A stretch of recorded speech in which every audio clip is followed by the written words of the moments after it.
Tak, 725 nastroyka etish, o'rtani bosasizlar, menyu. Bize audioga giramiz. Siz audioni nastroyka etishimiz kerak.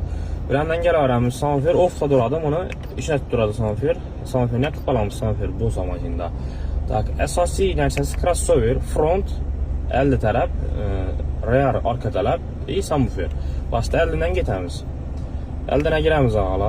Elden estradni kalonca qo'ygan bo'lsangizlar, iloji boricha 160 G'sa ya 200 G'sa qo'yinglar, ish o'ri -18-da turishi kerak ağala.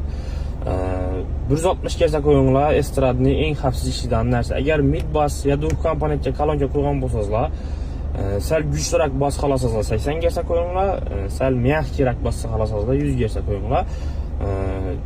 80 G's mid bass uchun 160 G's estradni kalonka uchun. Biz ana mashinada oldinda estradga turibdi, 160 G'sa qo'yamiz, -18-da kesamiz.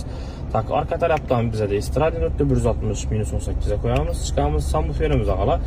Subwooferni eng zo'r ishlab beradigan G'si 50 G'sa 80 G'sa do'ng, 725 da 63 G's bor ag'ala. 63 G'sa -18 ga qo'yamiz ag'ala. Tak, keyingi o'zida keladigan bo'lsak, loudness o'chib turadi. Loudness'ni chekni baland qo'ysangiz, shunchaki zo'r yoqimli ovoz chiqarib beradi ag'ala. Shuning uchun haya qo'yinglar, eng balandga qo'yinglar. Keyin bu narsa kolonkalarning mощности, kuchi.